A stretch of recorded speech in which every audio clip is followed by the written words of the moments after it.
Hello, everyone. It's Dr. Manjiri Nadkarni. Welcome back to another session on Wellness Wednesday. In today's session, we are going to discuss all about identifying healthy versus unhealthy sugar substitutes. So, for many of you, you may be wondering why am I talking about sugar substitutes? Because I think the whole world is addicted to a sweet taste. And I just did a webinar on different kinds of taste and what they actually, how they can be used therapeutically. So, the one thing that I've found is the more busy you get, the more stressed you are, the more you're looking for comfort. You and if you don't get it in your life, you are going to get it through the food or seek it through the food, right? So if you are missing any kind of sweetness in your life, you are going to look for that sweetness in the food itself. And that is why understanding about sugars and sugary foods is extremely important, and that is why we need to identify what's healthy and what's unhealthy. Now, why not plain old sugar? Because refined sugar has been linked to several conditions, right? Refined sugar in small amounts in your diet is okay, so it's not going to completely kill you, but at the same time there are several people that can react to sugar. There are several children that can also react to sugar, especially if you have conditions like ADHD, if you have conditions like diabetes, if you have even hypoglycemia, if you have conditions related to any other behavioral issues, autism. So there are different conditions where a person could react to sugar, especially refined sugar, and too much refined sugar intake is also linked to several diseases, including cancers, right? Besides obesity, besides high triglycerides, high cholesterol. So that is one of the reasons why staying away from refined sugars is important. Now, when we look at what are the substitutes for refined sugar, we are going to look at some that are healthy and then some that are healthy, right? So to identify the healthy versus the unhealthy, we also have to look at the natural versus the artificial, and we also have to talk about the top 3 sugar substitutes that you can include in your diet. So there are natural sweeteners that are processed from foods naturally, and then there are artificially processed sweeteners that offer a sweet taste, but they are like chemicals that are made in the lab, right? So artificial sweeteners may have 0 calories. That is one of the reasons why they're mainly used. They can be used in baking, they can be used in cooking, they're used in a lot of pop, so if you go for sugar free or diabetic friendly pops, so the 0 calorie pop, the diet pop, um, sugar free pops, sugar free foods, sugar free jellos and all, they will have artificial sweeteners added in them, right? So the aspartame, sucralose, or Splenda, acesulfame, K, saccharin. So these are all artificial sweeteners that are made in the lab, and they do not offer any kind of health benefits. They are offering the benefit in the way that you're craving for sugar, you're not getting calories, right? So that is probably, but there is no health benefit to it. They are also studied for links to cancer. They're highly processed and they can also leave an aftertaste in your mouth. Now, when we look at natural sugars, there are going to be several different options to sweeten your food naturally: honey, maple syrup, agave nectar, coconut sugar, rice syrup, molasses. They are all natural sweeteners, including the jaggery, including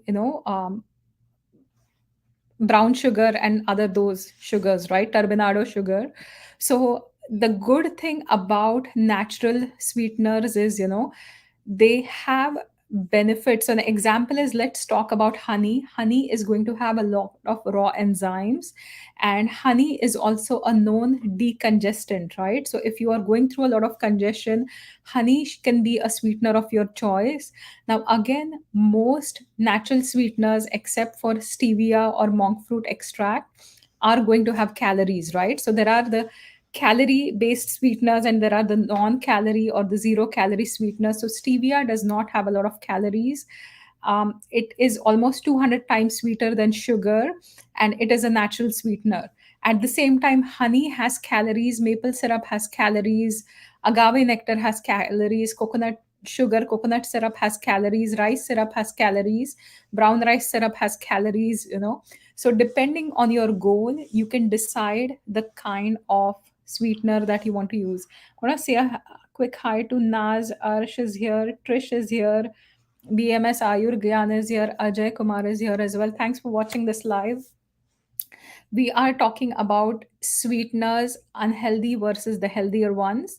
So the number one thing that I want to talk about sweeteners is, when we look at natural sweeteners, they are going to be the better option for you as compared to artificial sweeteners, right? Artificial sweeteners like aspartame, they're also linked to different kind of headaches or migraines.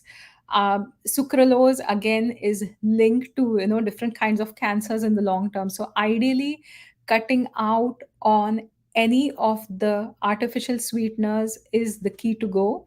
The second one is, when you're choosing a natural sweetener, always make sure that what condition is the body in, or what are you going for, right? So if you are a diabetic, for example, even honey is going to be sweet and have natural sugars in it, right? So if you are looking at managing your blood sugar, honey, maple syrup, or dates, or apricots, or even the dried fruits, making like a paste out of it is not going to help you, because it's still going to spike up your blood sugar, right?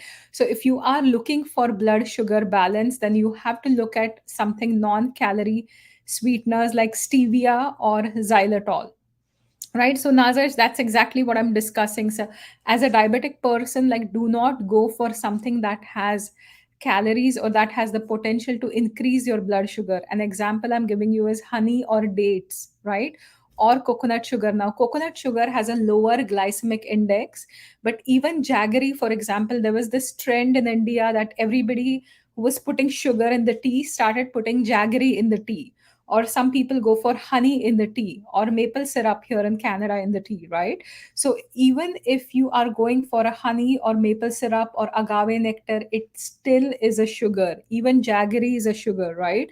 So for a diabetic person, when you have an uncontrolled diabetes, or if you have really high blood sugars, even small amounts of these can throw you off. So avoiding these are going to be beneficial, and the option then stays as stevia or monk fruit extract. So the same thing about jaggery, as I said, it still has calories. From an Ayurvedic perspective, it's warming to the body, not as cooling as sugar is. And rather than refined sugar, if you want to use sugar, use the rock sugar that you get in the Indian grocery stores. It's called khadi sakhar. So in small amounts you can have that. It has a cooling effect. But any refined white sugar, even jaggery, and also for diabetes, rock sugar is a absolute no, right? So if you can cut out a lot of fruits or have it in moderation, again, this would depend on your levels of how high your blood sugar is. But for a diabetic, any kind of honey, maple syrup, like, you really have to be very mindful about it and cut it out if you can, right? Now when we talk about honey or maple syrup or molasses, the good thing about natural sugars is it will have minerals, it will have vitamins, it will have some kind of antioxidants, right? So again, natural sugars are going to be anytime a better option over artificial sweeteners, right? Honey has enzymes that will help you digest the food, it will decongest you. Maple syrup has a lot of minerals. Molasses, especially for women, like if you are low in iron levels, right? If you are anemic, if you want some kind of minerals in your diet, adding some kind of molasses, blackstrap molasses, is a fantastic. It will serve as a sweetener. It's not too sweet. At the same time, it's going to put some minerals back into your body, right? And you need these minerals for stronger bones. You need minerals like iron to help build up your blood as well. So that is the one thing that you have to decide. So far, we have talked about Vrindas here as well. So far, we've talked about natural sweeteners, artificial sweeteners, what they exactly are, right? Natural sweeteners, The only risk is if you are a diabetic and if you're having too much, or if you're obese, right? Again, any sugar that is stored in the body, if you're not utilizing it, the insulin is going to pack it into fat. So even if you're struggling with obesity, you're overweight, getting rid of refined sugar is good, but if you start having more and more dates or other sweeteners, it's still going to impact you, right? So ideally cut it out. And artificial sweeteners, I would just cut it out. So what are my three favorite sugar substitutes, right? So the number one that I really like is stevia. Again, stevia, people have mixed opinions. Some people will say that even, natural sweeteners can also, they can be processed, or they can create the cravings. But if you make sure that you use it in moderation, stevia, monk fruit extract are two of my favorite ones that I personally use, right? So stevia, I use small amounts of it in my diet. I will use monk fruit extract small amounts again when I'm baking or cooking, which is usually mixed with xylitol. I tend not to use a lot of xylitol or um, sugar alcohols, because I kind of react to that. They can build up a little bit more acid in the system. So that's not my top third one. My top three is coconut sugar. So coconut sugar is slightly denser. It has a more like a richer taste, and it's not as sweet. So that's the three things that I use in my diet. So Naz has another good question. You using sugar-free tablets for longer time by diabetic people, some contain. So aspartame, again, as I said, it is not beneficial, right? So aspartame for a long term is not beneficial for anyone, right? And there are different kinds of studies, so there are studies done where there can be side effects of aspartame as well. So phenylketonuria is one thing. There are certain kinds of dyskinesias that can happen as well. Headaches are very common. Seizures can be caused. Allergies are very common as well when it comes to aspartame, right? And the side effects of aspartame. At the same time, there are studies going on for cancer related along with the aspartame, right? So there are studies going on which shows that it's not the healthiest choice, right? So something like stevia is going to definitely be a better choice than something that's aspartame related. So yeah, so there is like aspartame and cancer. There is like a citation of um, an article as well that I'm just looking at. So I wouldn't go for that, right? And when I do um, food sensitivities, I look at the muscle testing. I often find reactions for aspartame or even sucralose. So that is not the best choice of sweetener, right? So ideally, whenever you are having some kind of a sweet, right, have it in moderation. That is kind of the key. Refined sugar, I would cut it out. So using dates, using honey, some kind of natural sweeteners is fine as long as you are not a diabetic. If you're a diabetic, then you have to even reduce it further, right? So that's kind of the gist of what I'm trying to say here. Thank you so much. I am going to do this as a shorter one. Next week, I'll be back. If you have any questions, please post them below. I will be back and answer the questions. Next week, for the next Wellness Wednesday, we are going to talk about the top five fats to include in your daily diet, right? So we're going to talk about different categories of fats and which ones are good for you and which ones you should be having in your diet for a beneficial effect, right? So that's what we're going to discuss next week. Hi, Chanchal. If you have any topics that you want me to talk about, please post them in the comments as well, and I'll be more than happy to discuss about those. Thanks and have a wonderful day. Bye